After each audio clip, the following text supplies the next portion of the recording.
என் பேர் பாண்டி சார். நான் வந்து திண்டுக்கல்ல ரயில்வே ஜங்ஷன் பக்கத்தில் குடியிருக்கிறேன் சார்.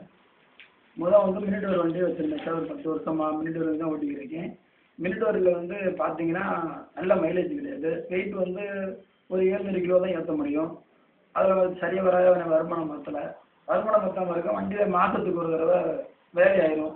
ஒரு தடவை 2 தடவை வேலை வந்துடும். அதனால நான் வந்து வண்டி ரொம்ப சிரமப்பட்டுக்கிட்டு இருந்தேன். மகேந்திரா கம்பெனிலேருந்து வந்தாங்க. வந்தோடனே உங்கள் வண்டியை வந்து எக்ஸ்சேஞ்ச் பண்ணிக்கலாம், எக்ஸ்சேஞ்ச் பண்ணி தரோம், நீங்கள் வேறு இங்கே மகேந்திரா கம்பெனிலேருந்து வண்டி மேக்ஸிமம் எடுத்துக்கணும் அப்படின்னு சொன்னாங்க. சரிங்க சார்னு சொல்லி ஃபஸ்ட்டு அவங்க சொல்லும்போது நான் கொஞ்சம் பயமாக இருந்துச்சு, கொஞ்சம் தயக்கமாகவும் இருந்துச்சு.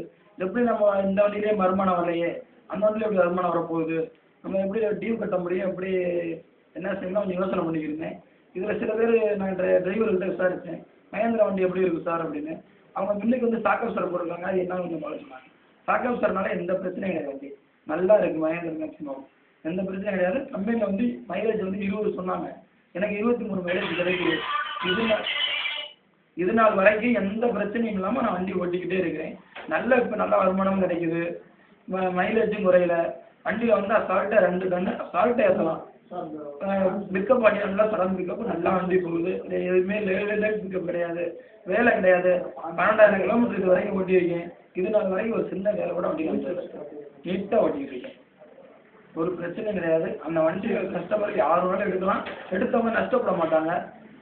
சம்பாதிச்சோம், நம்ம நல்லா வாழ்ந்தோம், மகேந்திரா கம்பெனியில் ஒரு வண்டி எடுத்தோம், நல்லா வாழ்ந்தோம், வாழை வச்சுட்டு தான் பேர் இருக்கும்போது கெட்டு போனதும் இருக்காது சார் எப்பயுமே. வேறு அதோட ஸ்பெஷாலிட்டி என்னென்ன? ஸ்பெஷாலிட்டி வந்து வண்டி வந்து நான் பொதுவாக வண்டி நல்லா இருக்குது சார். எல்லாமே என் வண்டியில் வந்து எல்லா பெர்ஃபாக்ஸுமே நல்லா இருக்குது. வண்டி சுத்தமாக இருக்குது, மைலேஜ் நல்லா இருக்குது. இல்லை பார்க்குறதுக்கு மற்ற வண்டிக்கு இதுக்கும் எதுவும் சிறப்பம்சம் எதுவும் உங்களை இருக்குது சார். மற்ற வண்டியில் வந்து 2 டன்னு அசால்ட்டாக ஏற்ற முடியாது சார். அதே மாதிரி ஏற்றினோம்னாலும் வண்டி குஞ்சு தான் போகும். இந்த வண்டியில் அப்படி கிடையாது. வண்டியில் வந்து 2 டன்னு ஏற்றினாலும் எப்போயும் நார்மலாக எப்படி போகுமோ அதே மாதிரி போகும். லோடை ஏற்றிட்டாலும் மைலேஜ் குறையாது. உங்கள் சௌரியம் ஸ்டைல் அந்த மாதிரி வேறு எதுவும்? அதில் வந்து சார் வண்டி கார் சொலுசாக இருக்குது சார். இன்றைக்கி காரில் போனால் ஏசி காரில் போகிற மாதிரி நீட்டாக இருக்குது. வண்டி வந்து எந்த அழுக்காக வெட்டால் கூட இல்லை டிரைவர்களுக்கு. ஒவ்வொரு வண்டியில் போனால் அழுப்பு தெரியும், மினிடோரில் தான் போனால் ரொம்ப அழுப்பாக இருக்கும். இந்த வண்டியில் அதெல்லாம் எதுவுமே தெரியல, நீட்டாக காரில் போகிற மாதிரி இருக்குது, காரில் போய் போகிற மாதிரி. வண்டி எத்தனை மாதமாக வச்சுருக்கிறீங்க? நான் ஒரு 6 மாதம் ஆகுது, எடுத்து 6 மாதம் ஆகுது சார். நன்றி சொல்லி முடிச்சிருங்க. நன்றி சார்.